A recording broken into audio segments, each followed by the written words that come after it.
Welcome to a discussion with Roland Farrell. Today we're going to be talking about his paper, Preparations for Quantum Simulations of Quantum Chromodynamics in 1+1 Dimensions, Axial Gauge. As always, the paper is linked in the description, and I hope you enjoy our discussion.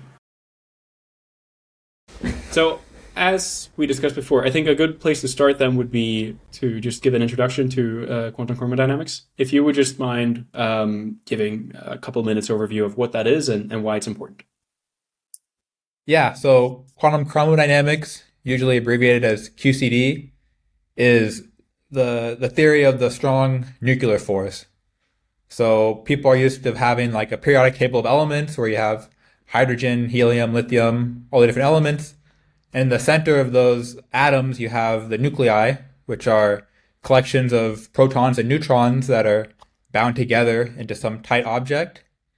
And the force which is binding them together is a strong nuclear force. And so it turns out that these protons and these neutrons are not really the fundamental objects, but they're actually made up of constituent particles called quarks and gluons. And these are very, very microscopic particles that are bound together inside of these protons and neutrons. And it's through their interactions that are responsible for the binding of these nuclei in the center of atoms.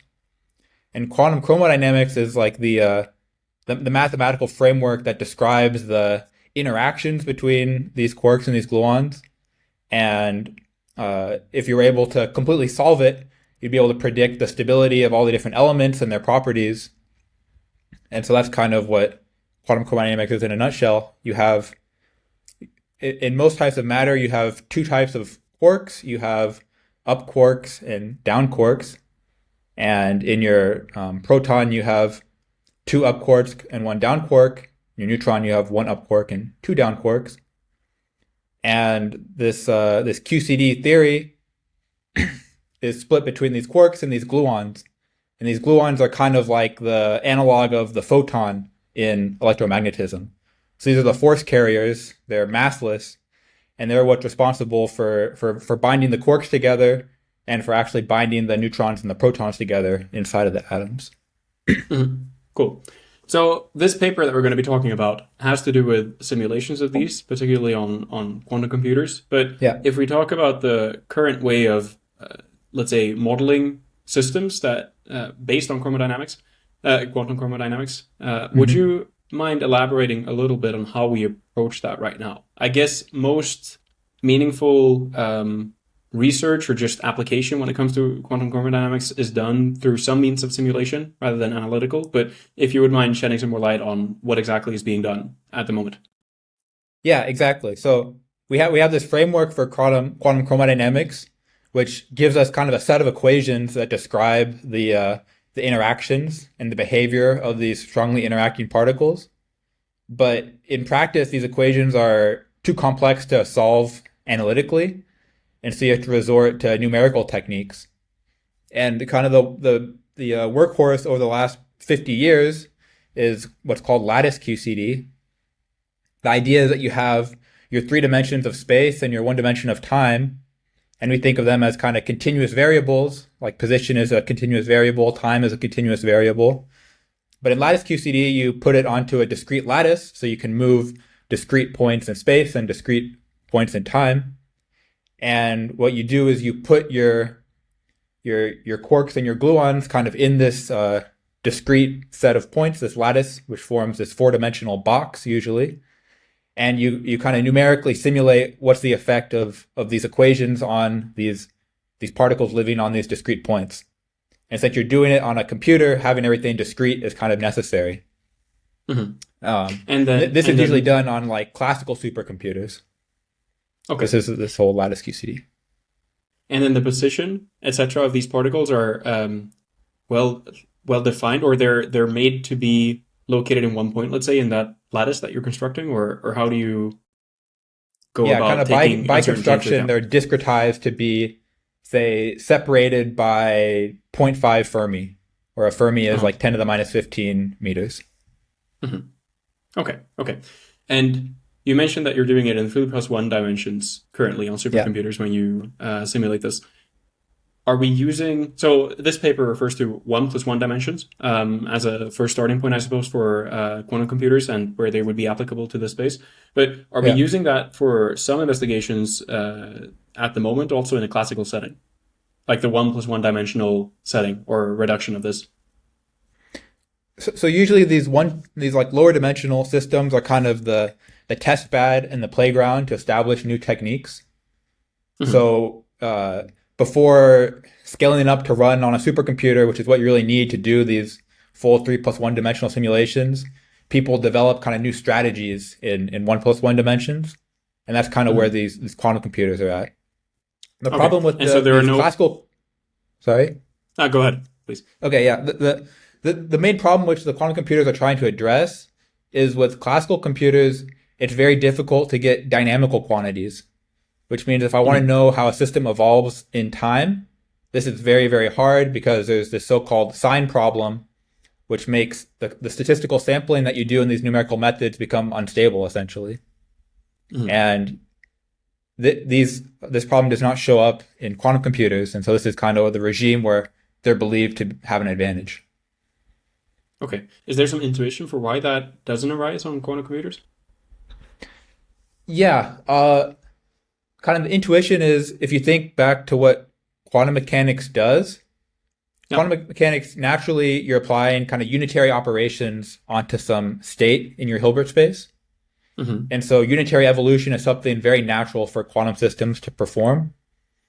The time evolution operator is this e to the minus I ht. This is a unitary operation. So if you can somehow map this QCD Hamiltonian onto interactions in your quantum computer, you can naturally realize this time evolution unitary. If you do it on a classical computer, you kind of have to, you're working with the wrong degrees of freedom in some sense. You really want a fully quantum computing platform. Okay. Back to the point from before then, where I almost interrupted you. So it's clear that we have a 1+1 dimensional setting that we can kind of play around with as a first starting point for testing new technologies. Yeah. Are there also domains where 3+1 modeling is too complex and we're still doing 1+1 dimensional modeling also in the classical case for like actual applications?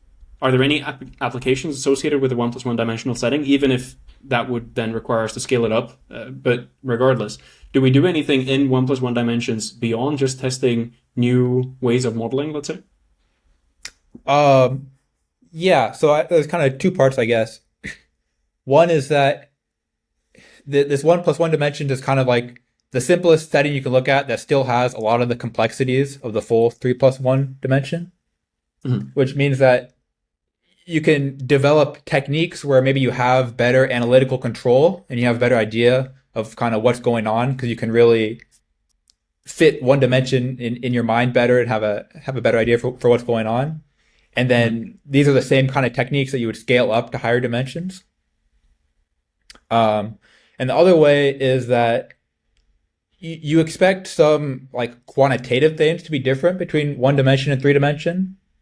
So for example, if I wanted to compute some correlation function in actual QCD, saying like what's the probability that the neutron and proton bind or something like that, given some kinematics, the actual numbers are going to be different between 3+1D and 1+1D, but you could still get some qualitative insight into what's the mechanism causing, say, this binding or these interactions.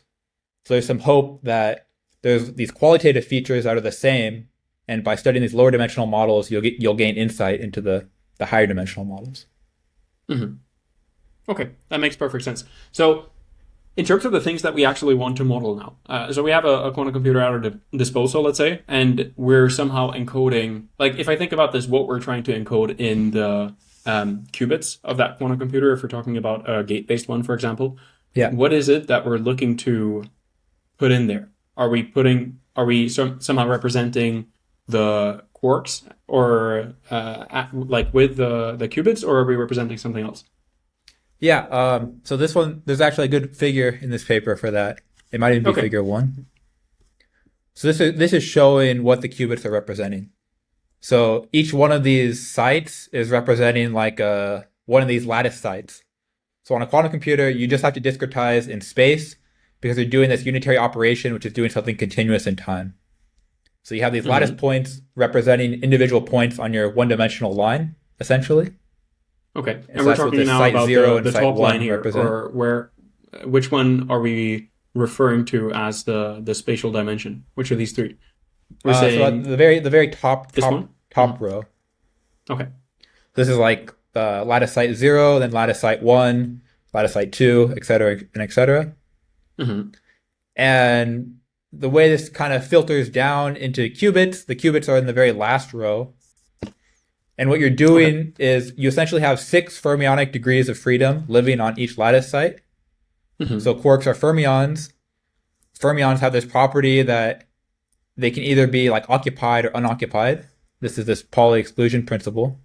And the reason we have 6 is because the mathematical framework describing quantum chromodynamics is what's so-called this SU3 gauge theory, where you have 3 different colors. And so you'd have 3 different quarks for the different colors, and you have the corresponding antiquarks. And so 3 plus 3 is 6. So you get 6 of these qubits per lattice site.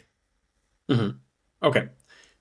And you would encode this in your quantum computer, and what is it primarily that you would be interested in modeling? I suppose you would be able to model a lot of things with this, but are there any key qualities that you would be interested in generally when modeling a system like this? Yeah. So the things that I think are the most interesting are these ones that the classical computers really struggle with. And so these are these dynamical processes.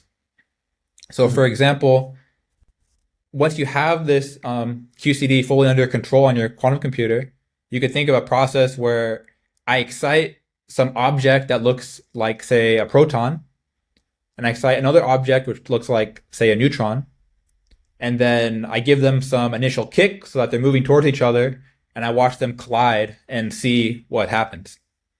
This is analogous to kind of these collisions that you get in particle colliders. But the difficulty in particle colliders is your detectors only have access to your very final state of your process.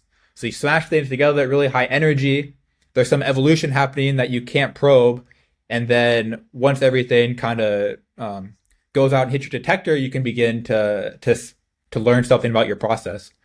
There's intermediate steps where you're colliding things together and these gluons are interacting with the quarks, and the quarks are kind of getting pushed out with all these different momentum. This you don't have direct access to. But with a quantum computer, in theory, you can do this time evolution continuously and probe every single step of this process. I can ask, what's the state at every point in this collision? And so I can really learn about the mechanisms that are causing these quarks to break free of the neutron and the proton, say, and then slowly coalesce back into these neutrons and protons that you would measure in your detector. Why are classical computers struggling with this kind of modeling? Yeah, this is because this is a real-time process. And so it's kind of a technical reason, but the primary way you do these classical simulations on classical computers is you sample the path integral. And the path integral is usually some abstract object that has this e to the is sitting inside of it. And this e to the is somehow gives you the weight of different, you can think of it as different field configurations or different states that your different configurations that your quantum state could be in. And in this 3 plus 1 dimensions, this e to the is is a complex number. And so it's very hard to weight probabilities because you have complex numbers that can add phases together, and it doesn't have very good convergence properties. You can show that, say, Monte Carlo sampling doesn't work. That's usually how you do these things. And so the way that it's traditionally done is you transition into what's called Euclidean space, where time essentially looks like another spatial dimension. In this case, the probability measure that you're sampling over is now e to the minus s instead of e to the is, which has this nice exponential convergence, and you can treat it as like an actual probability distribution. And so you're just sampling over different configurations of your quantum state. And so, and those simulations work really well, but they can't do dynamics. They can only tell you the static properties, it turns out. Okay, so they cannot even do, or sorry, I'm not sure I get it. So we're transforming it to Euclidean space for the purpose that this e to the is term would become e to the minus something, which has good convergence properties. But isn't the reason why we're doing that transformation so that we can model a dynamical system to begin with? So I was with you, I thought, up until the very last point where you said that, so we can only model static properties of the system. But how come we do the transformation then? Well, it turns out you don't quite have a straight equivalence between this Euclidean space and this Minkowski space, or this 3+1 dimensional space. Mm-hmm. But you can show that these like late Euclidean time properties of Euclidean space can tell you things like what's the energy of a given state, or what's the energy splitting between two states. So this is a quantity that you can obtain from your theory. But it's not something that's like, what's the probability that in some unit of time I get a neutron propagating from here to here? So you're just you fundamentally have access to different kind of observables. Okay. And for those dynamic quantities that we cannot measure in this way, do we have some way of estimating those at the moment? Like some other way of doing that? Or are they simply out of our reach at the moment? Yeah. So in most theories, you can use what's called perturbation theory to get an estimate for these things. And so the idea behind this is that you have some version of your parameters where you can solve the theory exactly, and you just perturb around this solvable model.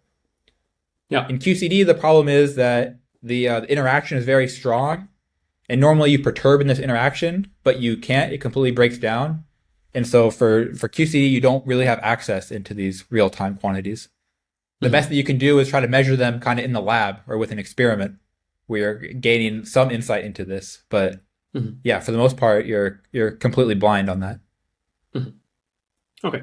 In terms of the encoding that we did here, just thinking about the number of qubits that this would result in, do we have some way of doing, like, are there possibilities for doing this encoding in a smarter or more compressed way and still maintaining similar results? Or is this really as good as we can do in terms of translation into qubits? So I'd say translation to qubits, this is probably as good as you're going to do. But another possibility which has been explored recently is using higher dimensional qubits. So qubit is this two-dimensional kind of quantum space, whereas a qubit is a d-dimensional quantum space. And so another thing you can consider doing is you have these three different colors, red, green, and blue. Each one is two-dimensional. The combined space is eight-dimensional, so you could consider embedding that into a eight-dimensional qubit. And this has been worked out recently, and it turns out that it works quite nicely, and you get some good properties. So I'd say that's one option for compressing it. Yes. Yeah, that's a good point. And I spoke to people actually that are working on that as well. So I know what you mean when we're transferring it to higher dimensions. There are other problems associated with qubits as well, like they're harder to implement. So what I was getting at more is like whether there's a way to like entangle information, whether you need to model all of these constituents separately, because now we have like a breakdown here, right, of the quarks, for example, into the different flavors, and then they're all independently implemented as separate degrees of freedom. Is there a way to?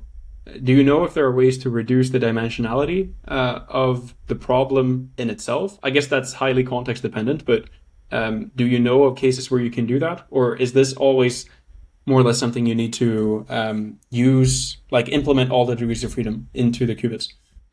Well, no, it's an interesting question. So in this kind of system, you have a lot of symmetries. What this means, for example, is if I were to look at the whole Hilbert space spanned by n qubits, it would be 2 to the n, very large space. Yeah. But if I look at the space explored by any dynamics that I'm interested in, it's just going to explore states that are in the same symmetry sector or have the same quantum numbers. Mhm. And so you could consider kind of projecting out these symmetries into the individual sectors that you want. And this has a much smaller Hilbert space than this full 2 to the n. And then you can embed those into qubits. And so that would be kind of a different way to do this. The complication with that is that these projections onto different symmetry sectors are oftentimes going to be very non-local, which means that even though you may have local interactions, once you do this mapping, it's going to look non-local. So you trade some things as you try to compress information, I guess. Okay. When we're talking about current simulation capabilities, how large are generally the systems that we're able to model? So we have a figure here, and we have, well, something like 4 quarks. Do we have, what are the sizes currently that we're dealing with when it comes to simulation? What are we able to do on classical systems right now to, if we were to make something comparable in the quantum space or quantum computing space? Yeah. So first off, I guess in the quantum computing space, the systems right now, you have about 100 qubits at your disposal. Depends on what platform you're using. If you have trapped ion qubits, you have maybe like 30 qubits, but they're very high quality. If you have superconducting qubits, you have about 100, but maybe a little bit lower quality. And there's also recently been some great demonstrations with neutral atom type quantum computers where you have maybe up to even 1,000 qubits. And so that's kind of a new thing to explore. But I'd say around 100 qubits is what you can reasonably expect to have now. And so in terms of this mapping here, this would be like 10 lattice points. For the compared with like the classical simulation that you could do, what classical computers can do, you can kind of simulate things exactly on a classical computer up to like 30 qubits. Essentially, you're storing the whole 2 to the 30 dimensional Hilbert space as a vector, and you're doing matrix operations on this vector. To go beyond that, you have to start using approximate methods. A common one that people use is what's called tensor networks. Here, you're looking at an approximation that essentially says the low energy states that we care about usually have low entanglement. So let's just look at a class of states that have low entanglement. And usually these have very good convergence properties. And for those, you can go up to very large systems, even 100 or 1,000 qubits. But you're going to be limited in kind of the simulation time that you can evolve, because as the simulation time increases, so does this entanglement, and this approximation starts to break down. Okay. If we're also thinking about computational requirements, so we mentioned before that with quantum computers, you could evolve the state to an arbitrary time period and then measure the quantities that you want. Yeah. Is there also a computational benefit of doing it this way? So one of the areas where quantum computers, where you would like to apply them is if you're able to, for example, speed up the computation significantly compared to classical methods. Do we have something similar here as well? The problem we referred to before is sort of in another domain, I would say. It's more to do with the intrinsic properties of the computational device. But do you have computational benefits if you were to be able to implement this as well? Yeah. In terms of like computational complexity, doing these dynamical simulations are exponentially more efficient than it would be on a classical computer. Doing a full simulation on a classical computer, because this Hilbert space grows exponentially with the number of qubits, the complexity of the calculation also grows exponentially with the number of qubits. But on a quantum computer, it's only going to grow like quadratically or polynomially. So it's in a whole different complexity class. And that's why this area of quantum simulation is kind of seen as one of the best near-term applications of quantum computers, because you have this exponential improvement in a certain class of problems. Right. If we're also thinking about the different kinds of architectures that are out there for quantum computers, so if we compare, for example, gate-based to adiabatic quantum computers, are there applications for both? Or like do you see strengths for certain areas with the different architectures at the moment, and one that's potentially closer to feasible implementation than the other? Yeah. So I've worked mostly with gate-based quantum computers. The nice Yeah. thing with those, of course, is that they're universal. So any kind of computation that you would want to do on a quantum computer, you can write in terms of gates and run it on a gate-based quantum computer. The downside is they're not necessarily like tailored to your specific problem. So with a gate-based quantum computer, you have a set of native gates that are what you're able to act. So usually this is like a C0 gate, some kind of single qubit operations, and you can show that furnishes a universal quantum computer. But it could turn out that to do your simulation really efficiently, you want a different set of gates. This is moving more towards an analog quantum computer where these native operations are kind of exactly what you want to do in order to do your simulation. And so analog becomes more specialized, but it can also be a lot more efficient.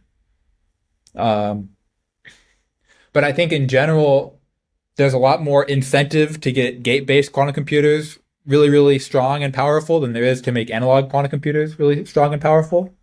And so, yeah, that's part of the reason I've been trying to work more with the gate-based ones, is I think there's a lot of investment from other areas besides science, whereas the analog quantum computing is more specifically geared towards scientific application.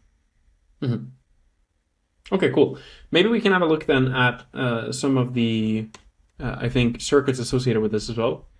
Yeah, okay. So the idea is that, like I said, you want to implement this time evolution operator, which is e to the minus I ht, and you want to implement this unitary operation on your quantum computer.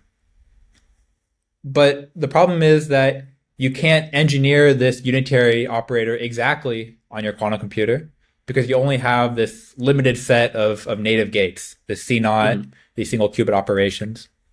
So what you usually do is you break down the Hamiltonian that you want to simulate into individual different parts, and each one of those you know how to turn into gates, and you do each one of these separately.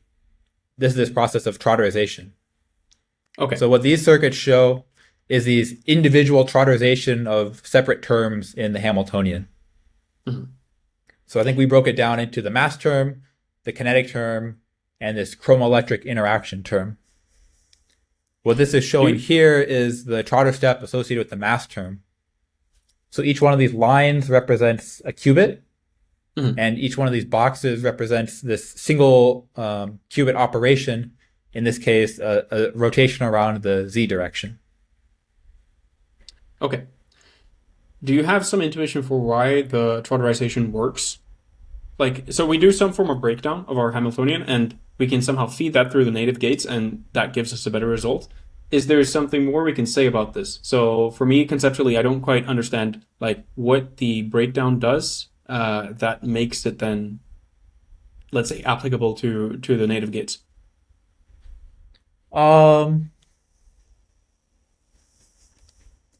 Yeah, so the Trotterization is just like an approximate method for reproducing this unitary. So the idea is that if I want to do e to the minus I ht, I could instead do e to the minus I ht over 2 and another e to the minus I ht over 2. Right? This would be the same thing. Yeah. And the idea is that I could kind of subdivide my time interval up as much as I want. And I have methods for doing e to the minus I h epsilon, where epsilon is a small number, to very high accuracy. And this is what you're doing on the quantum computer. You're doing this e to the minus I h epsilon, repeating it many times to build up your full time evolution operator. Okay, so is it merely a means of breaking down the time into finer grained intervals? Like, so we're discretizing the time evolution in some sense. Yeah. And we're doing that so that we can evolve it in small steps one at a time. Is that encompassing the full aspect of what Trotterization means, or why we're doing it? Yeah, you're breaking it up into small time intervals. Then you have a method for doing the unitary corresponding to that small time interval up to order epsilon squared errors, or up to order epsilon cubed errors. So that's kind of the advantage. You have a method for doing your evolution up to t squared or t cubed errors. And so if you can make that t very small, then your errors become correspondingly also small. Okay.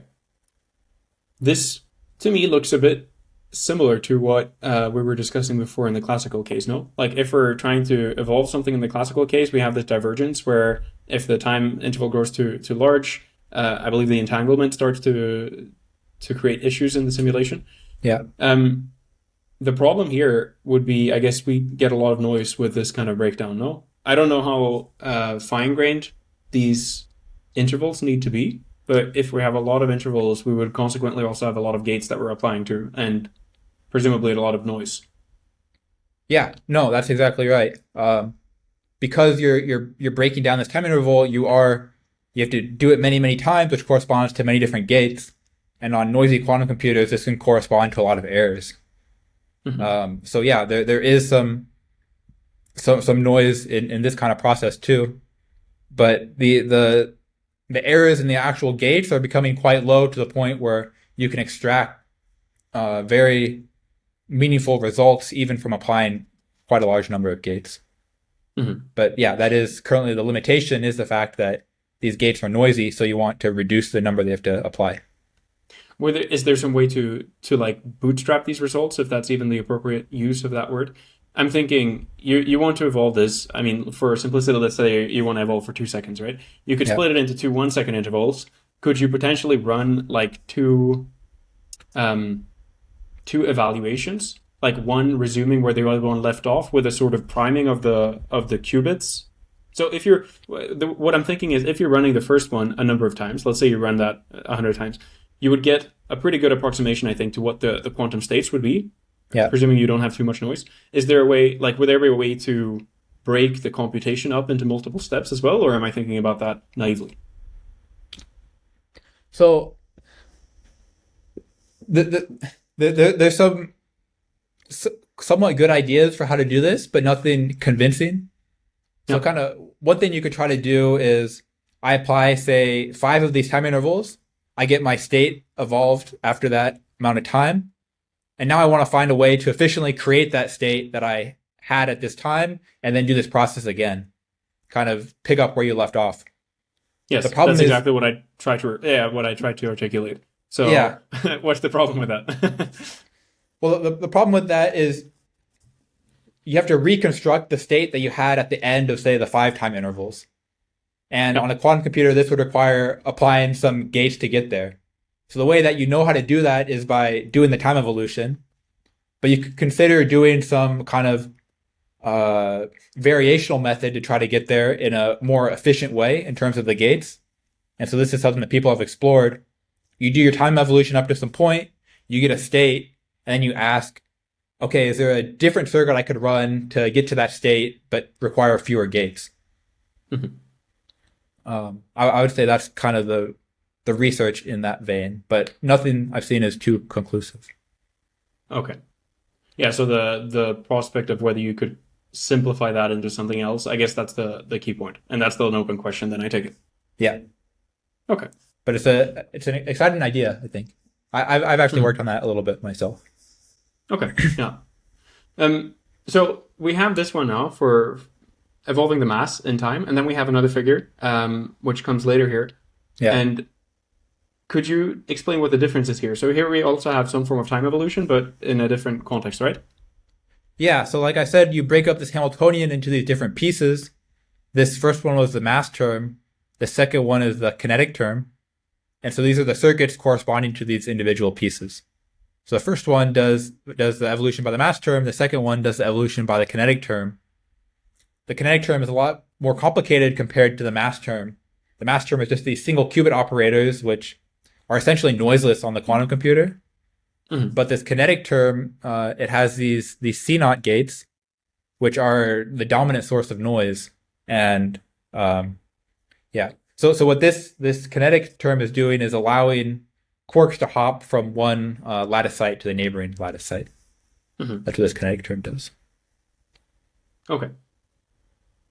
Are there any other terms that we would need to take into account? Or is this the entire thing, so to speak? This constitutes the free Hamiltonian. So if there was no interactions, you just have the mass in the kinetic term. Mm-hmm. In some sense, this is a boring theory because you can solve it exactly. This is Yeah. what you'd be perturbing around. But the last ingredient that you need is this interaction, this chromoelectric interaction. And so, yeah, I think there's circuits to show those as well. Mm-hmm. These are Okay, very the cool. dominant source of complexity. Mm-hmm. Is that further down or is it here? Yeah, it's these ones right here. Okay. Mm. And so that's then introduced by these rotations, I suppose, in Yeah, combination with. Okay, so would you mind describing what we see in these ones? yeah. So what this is doing is on two different lattice sites, it's asking what is this color charge on these two different lattice sites. So electromagnetism, you have like positive and negative charge, and those interact through some Coulomb potential. Mm-hmm. In this SU3 gauge theory, instead of having just one kind of charge, you have 8 kind of charges, it turns out. And so you have an Okay. interaction between these 8 different charges on one site and these 8 different charges on another site. And what this circuit is doing is this corresponding unitary that does this e to the minus I ht, where this h is this charge-charge interaction. So you see that there's, like in this bottom one, there's 6 lines. This represents a red, green, and blue quark talking to another red, green, and blue quark. Mm-hmm. Okay, and then the different stages that are, described in the figure here. So, could you elaborate on what these contribute with individually? So, I guess this matrix multiplication here somehow. Well, I'll let you explain it. Yeah. So in terms of operators that act on your qubits, Mhm. they're of the form this sigma plus, sigma minus, sigma minus, sigma plus. It's in this caption, plus the Hermitian conjugate. Yeah. So the sigma plus is like a spin raising operator. Sigma minus is some spin lowering operator. And this notation means that they're tensor producted together. So they're acting over four qubit sites. Mm-hmm. What this G dagger does is it goes to a basis where this is diagonal. Okay. And so in your standard basis, this sigma plus, sigma minus, sigma minus, sigma plus is kind of an off diagonal operator, and it's difficult to construct a circuit for it. But by going into this change of basis given by this G or this G tilde, it's a diagonal operator. And then all you have to apply is diagonal rotations, which are these Z rotations. And so it becomes very simple to find a efficient implementation. Okay. So this amounts to diagonalizing the Hamiltonian of a system, or what is it exactly that we're Just diagonal? diagonalizing the specific interaction in the Hamiltonian. Okay. Yeah. Is there a cookie cutter recipe for how to do that? No. So yeah, I'd say quantum computing is kind of at the stage where classical computing was in the very early days, where you would like write code in assembly or something, Mm-hmm. or even work with like a breadboard. Yeah. And there's still quite a bit of freedom and kind of creativity into how you build your circuits in a way which minimizes this 2-qubit gate count, which also then minimizes the noise on your device. So yeah, it would be great if there was a cookie cutter way, and these kind of circuit compilers that exist, like that are offered by IBM with Qiskit or Google with Circ, they know some ways to decompose these essentially unitary operations into sequences of gates. But I've found that if you just think really hard about it, you can usually always find a better implementation than what they give you. And so Mm-hmm. it's definitely not a solved problem. Okay. But from a mathematical perspective, there is a well understood way for diagonalizing that matrix. So the operator here that we apply, it's one question how to transform that into gates on a quantum computer. It's Yeah. another to understand what we want to do, conceptually speaking or mathematically speaking, with the system. Is there a do we have a like blueprint for how to diagonalize that? Is that something that we understand well how to do in all cases? Um,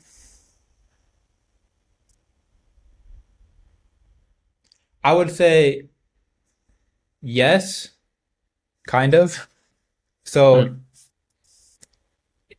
usually you decompose these operators into what are called polystrings. So you Yeah. have operators acting on your qubits that are either poly X, poly Y, or poly Z, and you have tensor products of them together. So you can have XXX or YYY, something like that. This would be an operator acting on 3 qubits. And there's known ways for how you diagonalize each one of those separately. The tricky thing comes when you have a bunch of these polystrings that are mutually commuting. So they share a basis where they're diagonal, and finding an operator which takes you into that basis. A little bit more challenging, but I think in most cases it's known pretty well. Hmm. The yeah, there's a lot of room for improvement here. Also because you don't actually care if in the basis it's diagonal. This is nice, but what you really care is that your polystring becomes like a single qubit operator. So like these RZs here. Hmm. And these RZs, because it's a diagonal operation, this is the basis where it's diagonal. But you could also consider putting an RY or an RX, which is not diagonal, but still it's a single qubit operator, so you can do it efficiently. And that would also be a nice decomposition, like equally valid. So Understood. yeah, there's some things that are known, but it's still surprisingly surprisingly hard to do efficiently. Hmm. If we zoom out a little bit more, just think about the paper in general terms. It's pretty long, so we don't have the time to go through like all the aspects of it. So I would just ask if there are any parts that you think are like worth highlighting in the interview, where we'll still have some more minutes to go, that I haven't touched upon yet. Maybe figures that you would like to show or something like that. Um, yeah, I mean, there's a couple results which I thought were kind of cool. Mhm. One of them, uh, yeah, is actually in this part below this figure. Yeah, so the interesting thing that we found is that these, so you have this SU3 gauge group, which essentially means that you have this SU3 symmetry. SU3 is some group, Mhm. and what we found is that these Trotter errors kind of necessarily break this SU3 symmetry, which isn't that big of a deal from the traditional analysis where I can just make these errors arbitrarily small if I do a bunch of these little subdivisions of my time interval. But it kind of feels sort of wrong because somehow this SU3 symmetry is not one that you're supposed to break. And kind of the interesting thing was if you look at instead the SU2 group, this is a simpler group than SU3, but it still has this non-abelian property, which is kind of one of the defining features. It turns out these Trotter errors do not break this symmetry.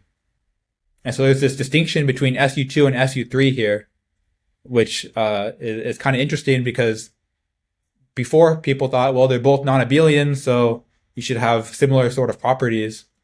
But in this sense, it turns out that SU3 is more non-commuting than SU2. Do you have some conceptual understanding for why that result appeared? So I think from my perspective, what seems most surprising is that it doesn't break it in SU2. I would expect that if you have some symmetry that's very fragile, let's say, and then you're applying something that inherently has errors, I would expect the symmetry to also be broken. Maybe that's me being naive about this, but No, this would have been is my it expectation as well. okay? So Do you have some idea for why it doesn't break in SU2? yeah, so in SU2, you could think of. So are you familiar with SU2? Yeah, not really. Okay. Are you familiar with like spin algebra? So like poly X, poly Y, and poly Z? Yes, it depends on how deep we're going, but yes. Okay, so the idea is in SU2, this interaction is essentially like poly X on one site, poly X on another site, poly Y on one site, poly Y on another site, poly Z on one site, poly Z on another site. Mhm. And it turns out that XX commutes with YY, commutes with ZZ, and this is very straightforward to show. And that's the Mhm. reason why you don't get these kind of errors in SU2. With Okay. SU3, you have kind of 8 of these different polymatrices, and their algebra is more complicated. And there's just no way to break it up in a way where things commute. Uh-huh.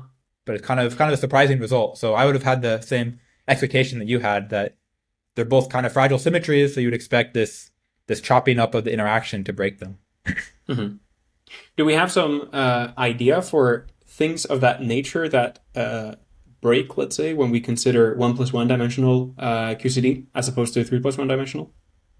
Because I guess there could be similar circumstances, right, where we have these two spaces and we're trying to understand the higher dimensional one by means of the lower dimensional one, at least to some extent. Yeah. Do we know of other occurrences where we have similar problems? In terms of like this non-commutativity of the Not necessarily, but just dimensionality, like things that arise due to the dimensionality that are qualitatively different between the two scenarios. Well, there's a big one between 1D SU3 and 3D SU3. The big one is that in 1D your gauge boson, your gluon, is not a dynamical degree of freedom. So you noticed in this mapping from kind of QCD down to qubits, you only had to map the quarks. But in principle, it's the theory of quarks interacting through the exchange of the gluons. So where do the gluons go? Well, in one dimension, the state of the gluon is completely constrained by what the state of the quarks are. So you can essentially just remove it completely from your theory. But as soon as you go above one dimension, this is no longer possible, and you have to deal with the gluons also as their own independent degree of freedom. And so this is one area where it's qualitatively different. Okay, so really, figure 1 that we were looking at before is kind of the best case scenario. We have maximal amounts of information, let's say, encoded in the minimal amounts of qubits. Yeah, that's a good way to put it. Okay, cool. We're starting to sort of run up on the deadline here for the discussion. So I would ask if there are any like key conclusions from the paper that you would like to summarize. Yeah, so this paper is now like a couple years old. So we've made a lot of progress since this paper. This paper kind of laid out the framework for how do we do one-dimensional QCD, and here's one way that you can do it. But we were only able to test it on a very small partition of a quantum computer. So somewhere maybe around like page 15 or 20 or something, there's a result from the actual quantum computer. So this is showing like trivial vacuum to vacuum. This means you start with a state with no quarks, you do time evolution, then you measure what's the probability that I still have no quarks. Mm-hmm. And this is something that we did on 6 qubits. And so we were very excited about it at the time, but this is a very simple calculation in some sense. If I think of the Hilbert space spanned by 6 qubits, it's just 2 to the 6. This is a 64 by 64 matrix. I can do this on my computer, no problem. But this was kind of the state of the art at the time back in 2022 or whatever. But recently we've been able to do experiments on 100 qubits or even 112 qubits. And so one of the exciting things is to use kind of this framework that we established in this paper, scale it up to a much larger system where now maybe you can only do it with these classical approximations I was talking about earlier, these kind of dynamical simulations, and really start to do these simulations on the quantum computer that rival the best available technique on the classical computer. So that's kind of the most exciting thing for me right now, and what I'm currently working on is this kind of gave you the building blocks. Now we have a better device, so let's see what we can actually do. That's very interesting. As a last remark, if there are any sort of desires or anything you would like to share with the larger audience, maybe topics that should be addressed but that aren't at the moment, or some place where you would like to see more effort being placed, something like that. I think in general there's a lot of progress to be made by seeing classical computing as kind of a friend of quantum computing. So I think there's traditionally people see it as an adversary where, oh, classical computers are so good, quantum computers are never going to be able to beat them. They're always going to be one step behind. But I think there's a lot of progress that can be made in really thinking of how can we use the full power of classical computers to really accelerate what we're able to do on the quantum computer. Mm. So an example would be if I want to search a huge dimensional Hilbert space to find a ground state, say, this is a problem which I think I can do pretty well on a quantum computer. But as I'm searching over a bunch of different states, there's a lot of states which don't have very much entanglement, and I could represent very well with the classical computer. So I think one promising idea is to do the parts which can be done classically on the classical computer and leave like the most quantum parts of your problem to be done on the quantum computer. And so really having a kind of a symbiotic relationship where the powers of classical computing can really help speed up what you're doing on the quantum computer is very exciting. Great. Thank you very much, Roland, for taking the time to chat. I really enjoyed the discussion and wish you a great rest of the day. Yeah, thank you. It's fun.